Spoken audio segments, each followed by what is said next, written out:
하나님 말씀은 창세기 29장 1절부터 20절까지 말씀입니다. 제가 가지고 있는 성경책은 구약 성경 41쪽 정도에 있습니다. 우리 한 절씩 돌아가며 교독하고 마지막 절은 함께 읽으면 우리의 입술이 복될 줄로 믿습니다. 제가 먼저 창세기 29장 1절을 읽습니다.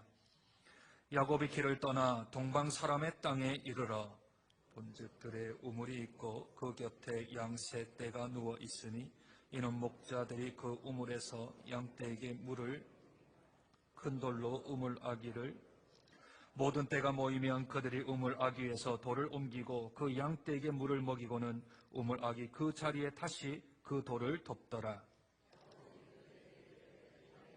어디서 왔느냐? 그들이 이르되 야곱이 그들에게 이르되 너희가 나홀의 손자 라반을 아느냐? 그들이 이르되 아노라. 여기 그들에게 이르되 너희가 나홀의 손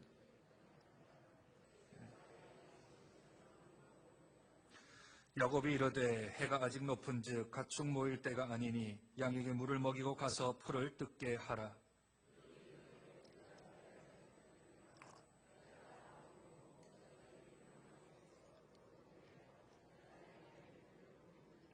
야곱이 그들과 말하는 동안에 라헬이 그의 아버지의 양과 함께 오니 그가 그의 양들을 치고 있었기 때문이더라. 그의 외삼촌 라반의 딸 라헬과 그의 외삼촌의 양을 보고 나아가 우물 아기에서 돌을 옮기고 외삼촌 라반의 양떼에게 그가 라헬에게 입맞추고 소리내어 울며 그에게 자기가 그의 아버지 생질이요 리브가의 아들됨을 말하더니 라헬이 달려가서 그 아버지에게 라반이 그의 생질 야곱의 소식을 듣고 달려와서 그를 영접하여 안고 입맞추며 자기 집으로 인도하여 드리니 야곱이 자기의 모든 일을 라반에게 말하매 라반이 이르되 너는 참으로 내 혈육이로다.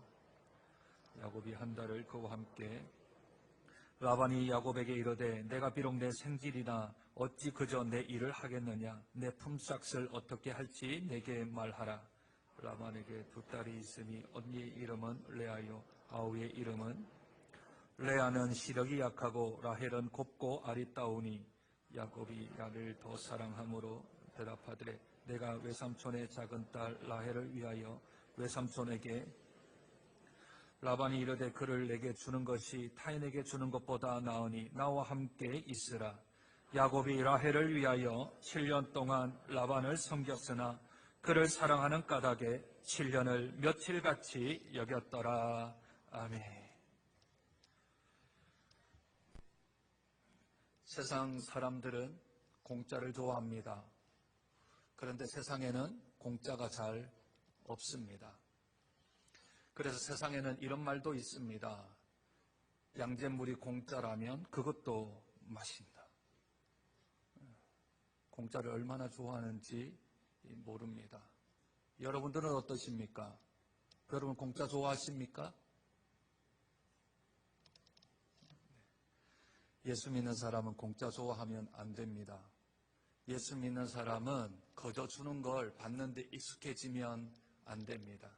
제일 먼저 목사가 그러면 안 되고 그리고 성도들이 거저 받는데 익숙해지면 안 됩니다. 교회 안에 하나님 나라 안에 성경 안에 공짜는 단 하나도 없습니다. 그러면 성도님들이 제일 먼저 묻는 질문이 이겁니다. 목사님, 제 구원을 공짜로 얻었습니다. 그저 값없이 얻었습니다. 그렇게 말씀을 하세요. 그러나 누군가의 피 흘림이 있었기 때문에 우리에게 구원이 주어졌습니다. 6.25가 얼마 지나지 않았습니다. 이 땅이 그저 경제개발이 되고 그저 이렇게 잘 먹고 잘 살게 되었나요? 그렇지 않습니다. 누군가의 흘린 피와 땀이 그 안에 고스란히 있기 때문입니다. 교회가 더우신가요? 더우세요? 조금 춥기도 하지요. 네. 이렇게 편안하게 예배 드릴 수 있는 게 이게 공짜인가요? 그렇지 않습니다. 10여 년 전에 누군가의 헌신이 있었기에 이 건물이 존재하는 겁니다.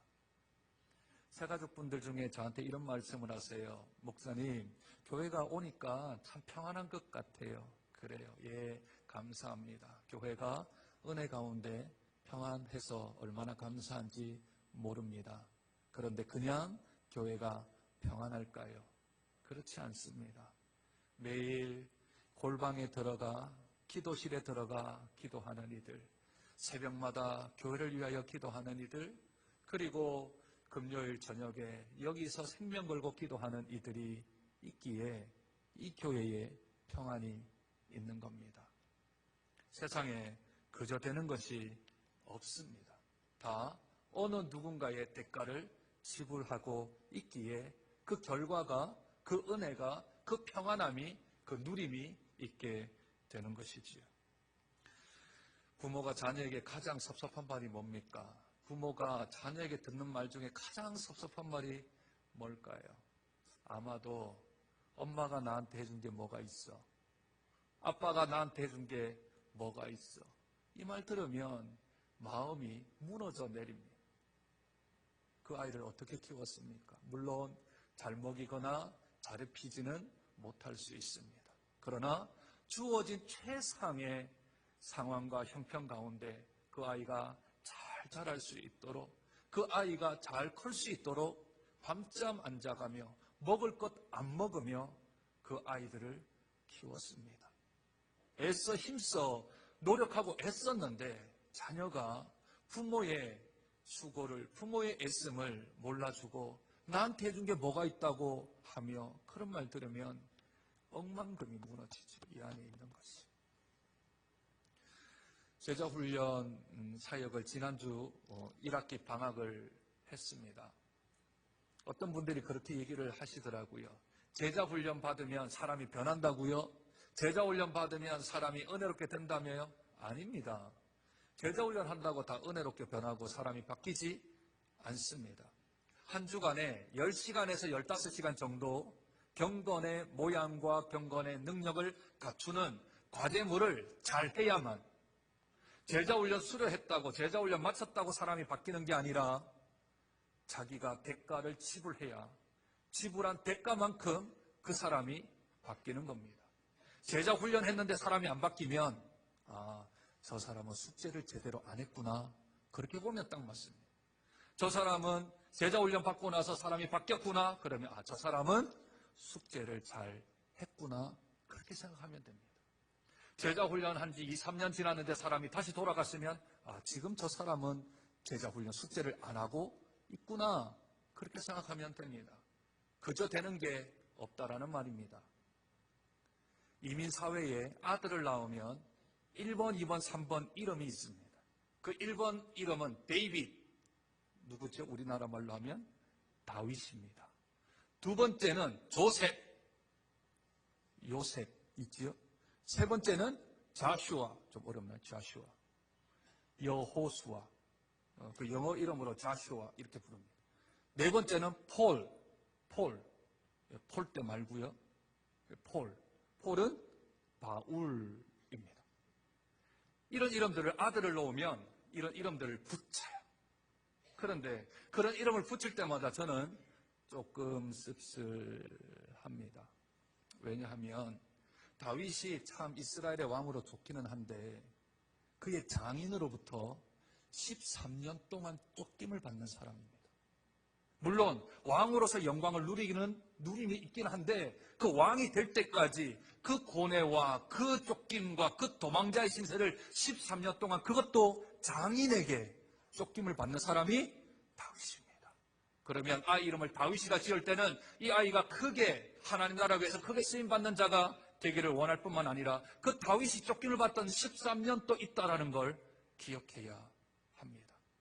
두 번째가 누구라고요?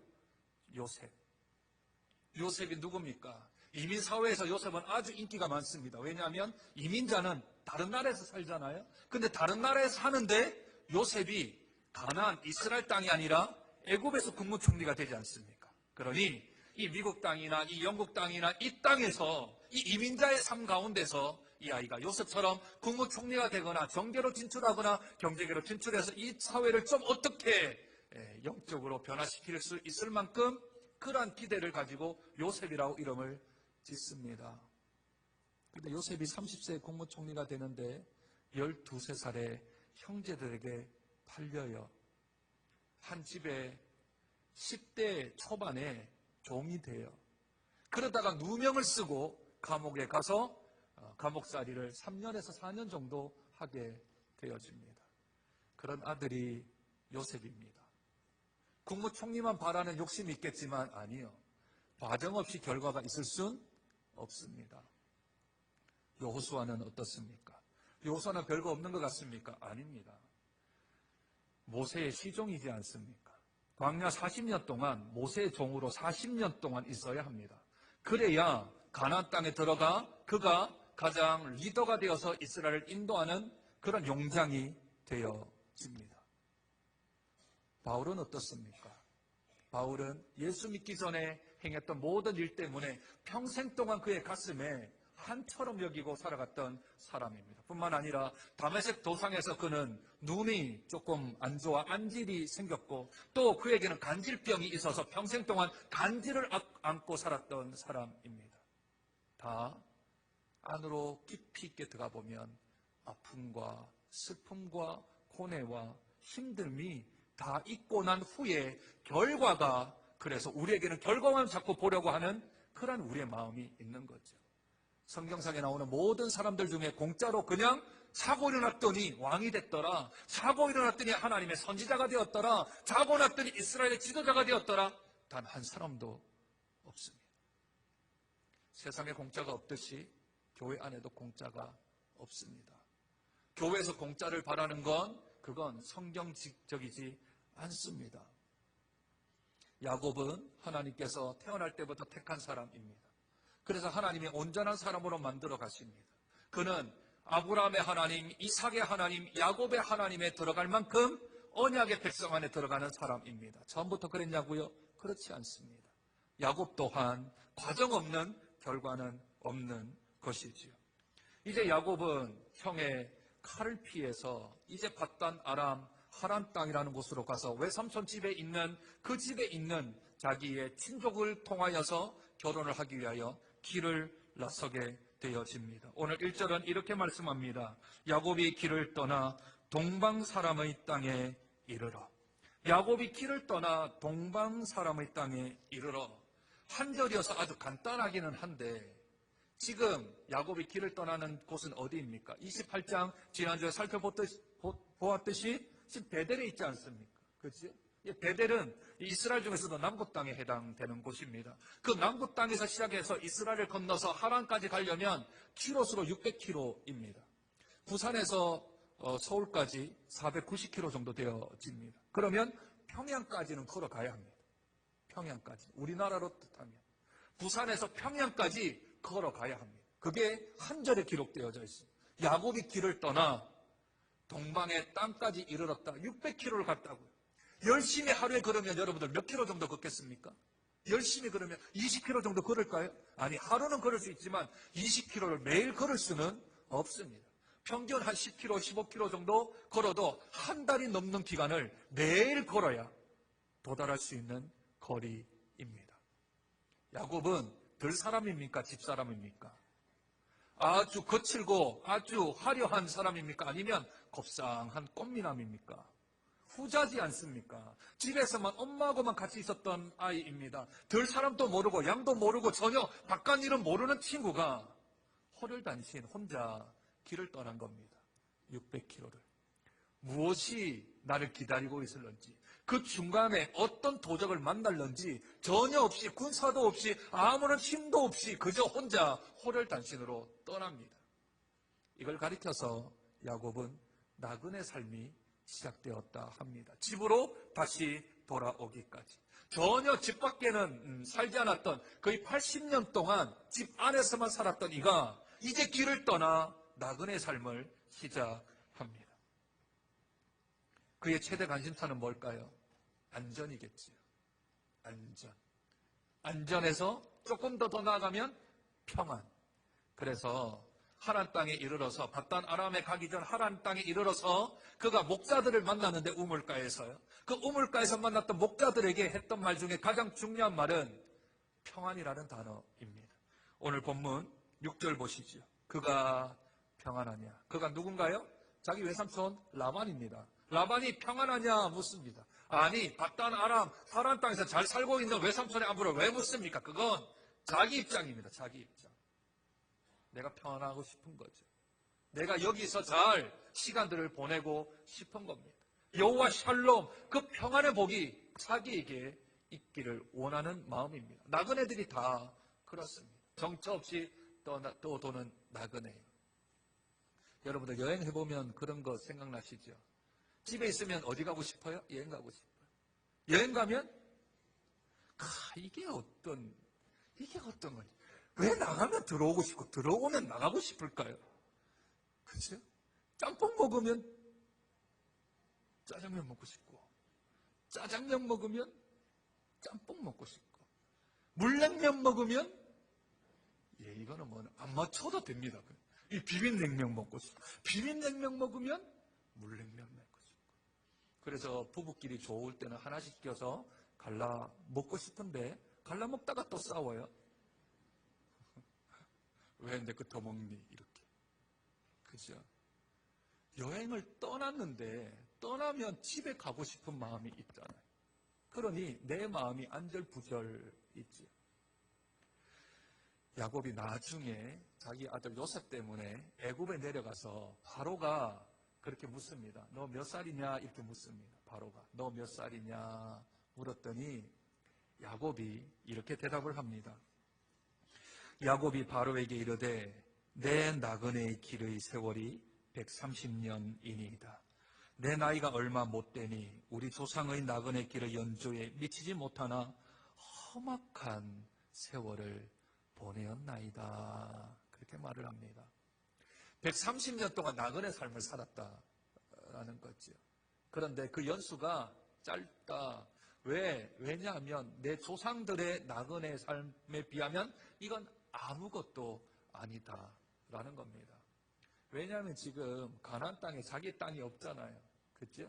근데 그냥 묘실 하나, 장사 지낸 곳 하나 외에는 땅이 없어요. 그러니 이방인의 땅, 가나안 땅에 사는 것도 이방인의 땅이요. 애굽으로 내려가도 이방인의 땅이요. 어디를 가나 다 이방인의 땅이요. 그리고 그가 20년 동안 바단 아람에서 아내를 얻기 위하여, 자식을 얻기 위하여, 재물을 얻기 위하여 또 하란 땅에 20년을 거했지 않습니까?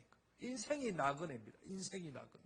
여기 있어도 나그네, 저기 있어도 나그네, 나그네 삶을 계속 진행을 하는 겁니다. 왜 그렇게 할까요? 하나님이 온전한 삶을 살기 위하여, 온전한 사람으로 만들기 위하여서 집에 가만히 놔두지 아니하시고 그를 끄집어내어 형 에세의 칼을 피하여 나그네 삶을 이제부터 시작하게끔 만드는 하나님께서 경험을 시켜 나가고 있는 거죠. 싫었을 겁니다. 힘들었을 겁니다. 손에 익숙하지도 않고 서툴었을 겁니다. 그럼에도 불구하고 하나님이 인생은 나그네야. 인생은 한 번 태어나면 사람에게는 죽는 것이 있다. 그 후에는 하나님의 심판이 있다. 이것을 알려주시려고 이 세상을 살아가는 것은 나그네다 하며 야곱에게 나그네에 대한 삶을 통하여서 그가 인생을 배우게 하고 그가 겸손하게 만들며 그가 인생에 대한 참된 지식을 알게 하기 위하여 집에 놔두지 아니하시고 그를 떠나 하나님께서 베푸시는 그 연단의 길로 떠나게 만듭니다. 제일 먼저 만났던 사람들이 목자들입니다. 어떤 이 하란 땅에 있는 우물가에 가게 되었는데 그 우물이요, 예사로운 우물이 아니에요. 그 우물이 그냥 일반적 우물이 아니에요. 이 우물은 우연히와 마침이라는 하나님의 은혜가 담겨져 있는 그런 우물입니다. 몇십 년 전에 이 우물에 누가 온 적이 있어요. 누구냐면 자기 할아버지의 종이었던 엘리에셀이 이곳에 왔었습니다. 이 우물에 왔었습니다. 이 우물에 와서 자기 어머니 리브가를 만났던 장소가 요 우물입니다. 그 우물입니다. 그 우물이 몇십 년 전 엄마와 자기의 조부의 종이 만났던 그곳에서 자기가 누구를 만나냐 하면 자기 아내들 라헬을 그곳에서 만나게 되었습니다. 그랬더니 그가 이전까지는 단 한 번도 해보지 않은 일을 하려고 합니다. 그 일이 뭘까요?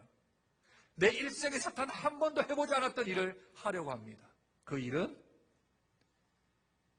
양을 치는 일입니다. 양은 누가 쳤어요? 형 에서가 했습니다. 자기는 밖에 나가서 일을 해본 적이 없습니다.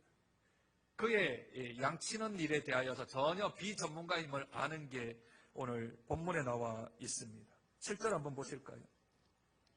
야곱이 이르되 해가 아직 높은즉 가축 모일 때가 아니니 양에게 물을 먹이고 가서 풀을 뜯게 하라. 아직까지 해가 중천에 떠 있으니까 지금 양들한테 물 먼저 먹이고 그리고 다시 나가서 양들을 풀을 뜯게 하라라고 야곱이 말합니다. 그랬더니 전문가들인 목자가 8절에 이렇게 말합니다. 그들이 이르되 우리가 그리하지 못하겠노라. 때가 다 모이고 목자들이 우물 아기에서 돌을 옮겨야 우리가 양에게 물을 먹이니라. 목자들은 양떼가 다 모여야 함께 물을 먹여야 되지, 한 사람 와서 물 먹이고 한 사람 와서 물 먹이면 전체 양을 물을 못 먹인다는 것을 알고 있습니다.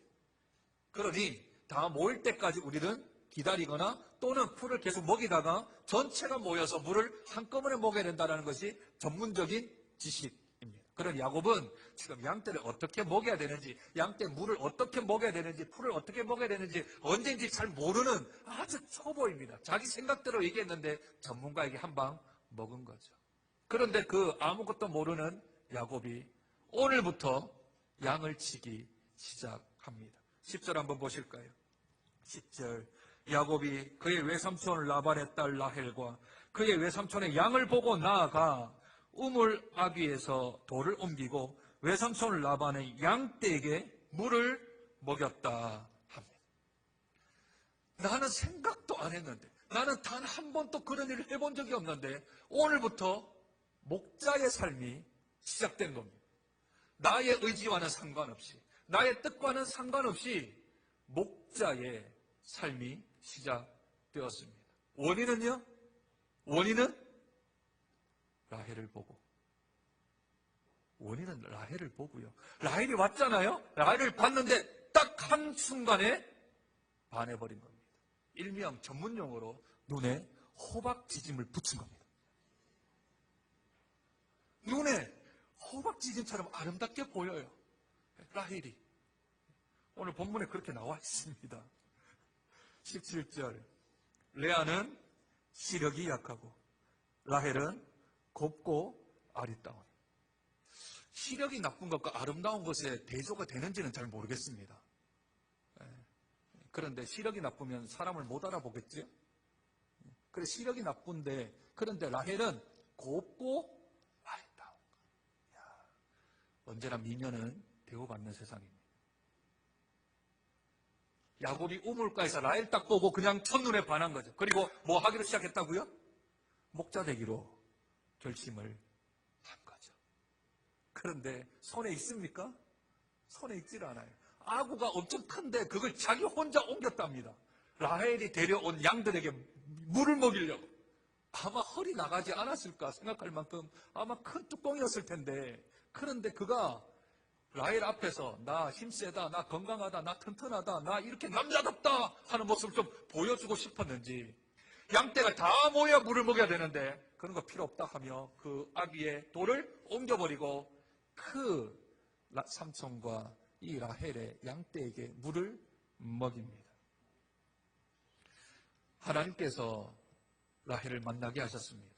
왜냐하면 그 우물이 예사로운 우물이 아니고 엄마를 있게 해준 우물이며 자기의 아내와 자식들을 재산을 있게 해줄 우물이기 때문에 그렇습니다. 한 번도 양을 쳐보지 않은 야곱에게 하나님은 목자의 삶을 시작시키도록 경험케 하십니다. 하나님께서 강권적으로 야곱을 목자가 되게 하십니다. 왜 목자가 되어야 하느냐고요? 언약의 조상 아브람도 목자입니다. 아버지인 이삭도 목자입니다. 야곱의 후손이겠지만 이후에 모세도 목자입니다. 그렇죠? 그리고 다윗도 목자입니다. 아모스와 에스겔 같은 선지자들도 목자입니다. 왜 목자의 길을 야곱에게 시키실까요? 그것은 곧 목자는 양을 먹여야 합니다. 양을 쳐야 합니다. 양을 가르쳐야 하고 양을 인도해야 합니다.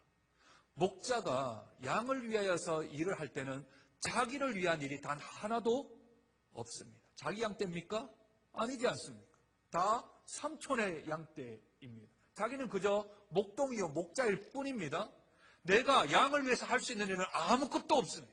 그러나 양들을 위해서만 해야 합니다. 왜 그렇습니까? 계약을 맺지 않습니까? 계약을. 어떤 계약을 맺죠? 내가 삼촌을 위하여 7년 동안 내가 일하겠습니다.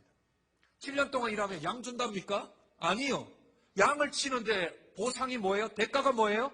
자기의 딸 라헬을 나에게 달라는 겁니다. 그거 외에는 없지 않습니까? 그러니 내가 노동을 한다고 내가 양떼를 잘 친다고 해도 양이 나한테 뭘 해주는 건 아무것도 없고 나는 양떼를 위해서만 헌신해야 합니다. 양떼를 위해서만 희생해야 합니다. 양떼를 위해서만 내가 목숨 걸고 지켜야 합니다.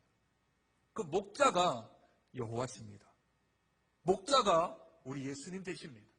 목자가 하나님과 예수님의 모형이기에 하나님은 이삭을 통하여 목자의 삶을 살게 하십니다. 시편 23편 1절 잘 아시지요? 여호와는 나의 목자시니. 누가 고백합니까? 다윗이, 목자 출신인 다윗이 목자의 삶을 너무나도 잘 알기에 그가 살아봤더니 하나님이 나에게 목자 되신다. 푸른 초장으로 맑은 시냇물가로 나를 인도하신다. 내가 행여나 양떼가 되어 사망의 음침한 골짜기를 다닐지라도 해를 두려워하지 않을 것은 우리 목자 되신 주님이 나와 함께 하십니다. 양들은 목자만 있으면 안심합니다. 사자가 오나 곰이 오나 누가 오나 양떼는 안심합니다. 왜 그렇습니까? 목자가 생명 다하여서 그 양떼를 지키기 때문입니다. 그래서 예수님이 이렇게 말씀하십니다. 요한복음 10장 11절입니다. 나는 선한 목자라. 선한 목자는 양들을 위하여 목숨을 버리거니와. 요한복음 10장 14절. 나는 선한 목자라. 나는 내 양을 알고 양도 나를 아는 것이 아버지께서 나를 아시고 내가 아버지를 아는 것 같으니 나는 양을 위하여 목숨을 버리노라. 예수님이 선한 목자셔서 양떼인 우리들을 위하여 생명을 바치셨습니다. 생명을 바침으로 우리가 영원한 삶을 얻었을 뿐만 아니라 그러나 그 앞에 더 중요한 구절이 있습니다. 예수님이 죽으심으로 우리가 구원을 받았음에 그것도 감사한 일인데 그 앞에 더 중요한 구절이 있었어요. 예수님이 우리 양떼 한 사람 한 사람을 알고 양떼가 예수님을 안다. 그게 양과 목자의 사이라는 겁니다. 양이 조금만 음성이 달라도 양이 아프구나. 양이 조금만 소리쳐도 양이 배가 고프구나 하고 양들에 대한 소리를 듣고 목자가 알고 목자의 소리를 듣고 양떼들이 움직이는 것처럼 그 관계는 생명으로 함께 연결되어진 유기체적 관계이기에 야곱을 하나님이 목자를 시키는 겁니다. 왜냐하면 이제는 사람을 먹여야 합니다.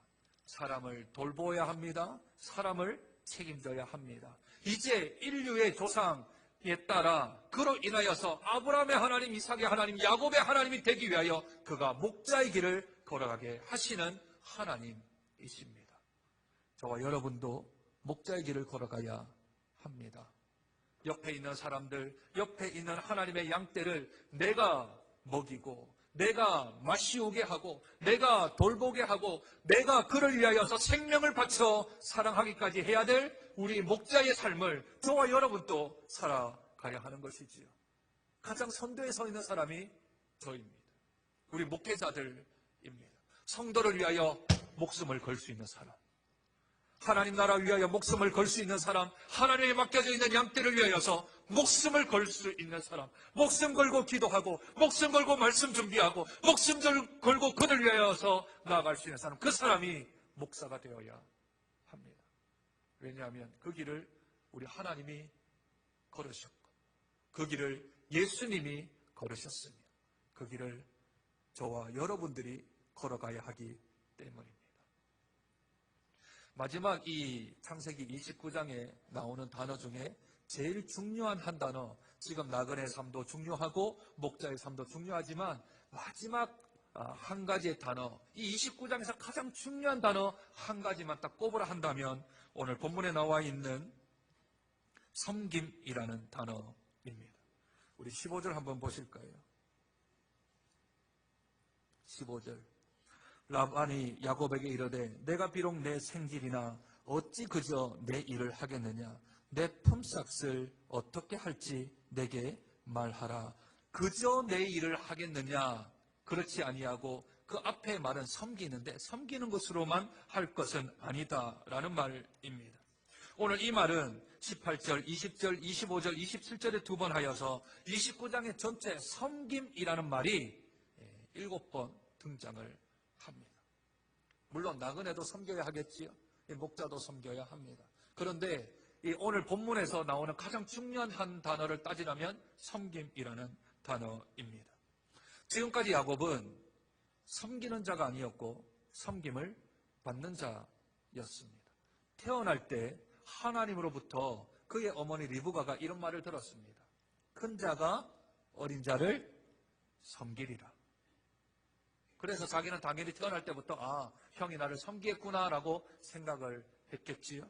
뿐만 아니라 창세기 27장 29절에 보면 이삭이 야곱에게 축복 기도를 받습니다. 그때 축복 기도 가운데 내용이 만민이 너를 섬긴다라는 말이 나오고요.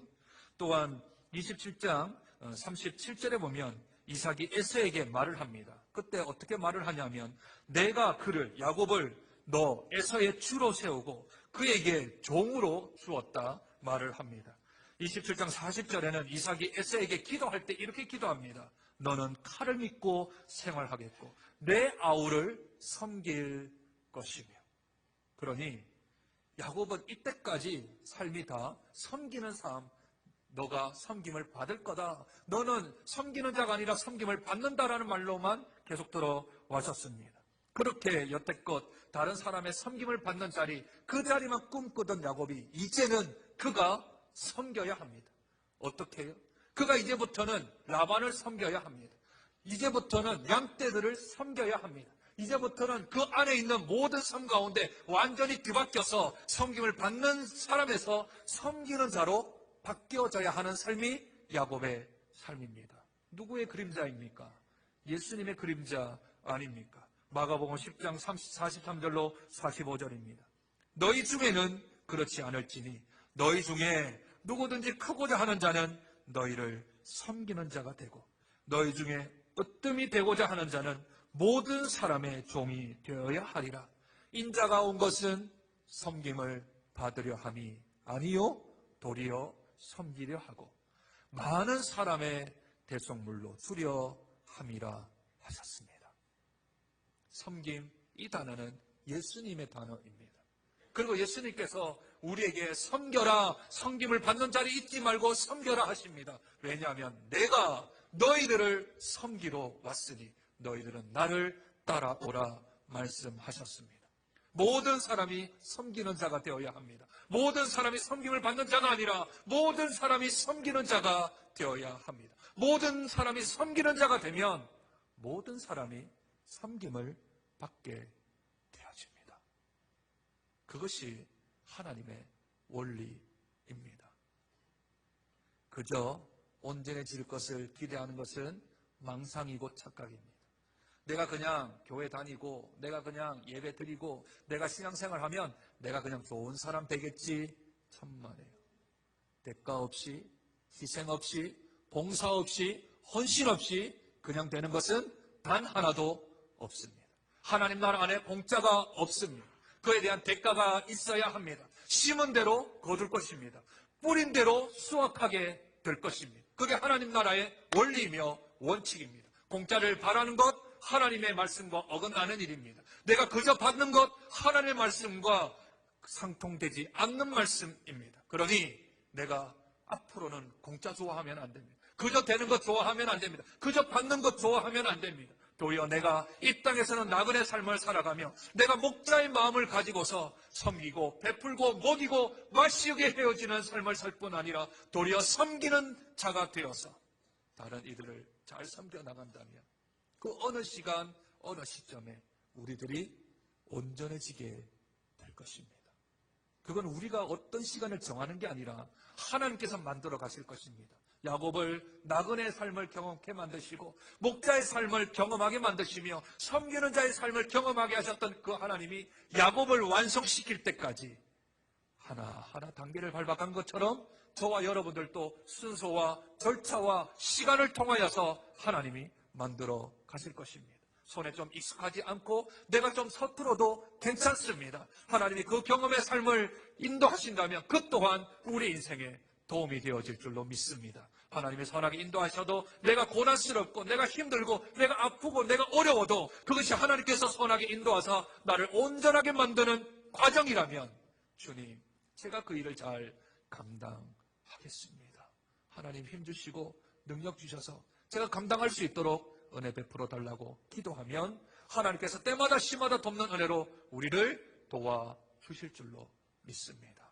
하나님이 주시는 경험 저희가 포기하지 말고 저희가 막지 말고 오직 그 경험들을 잘 살려 온전한 사람으로 나아가는 저와 여러분 되시길 주님의 이름으로 축복드립니다. 하나님, 모든 것을 참으며 모든 것을 믿으며 모든 것을 바라며 모든 것을 견디는 것이 사랑이라 하였습니다.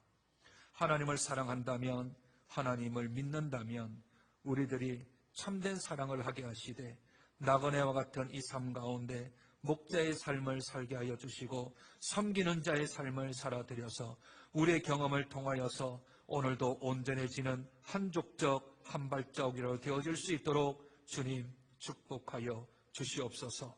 세상 사람들이 공짜 좋아한다고 예수 믿는 사람들이 공짜 좋아하지 않게 도와주시고 그에 합당한 삶을 통하여서 그에 합당한 연단을 통하여서 우리들을 만들어 가실 하나님을 기대하고 참고 견디고 인내하여서 우리가 온전해지는 사람이 되어지는 그 순간까지 저희들이 묵묵히 주님의 말씀 따라 살아가는 자 되어질 수 있도록 은혜 도하여 주시옵소서. 존귀하신 예수님 이름으로 기도드립니다.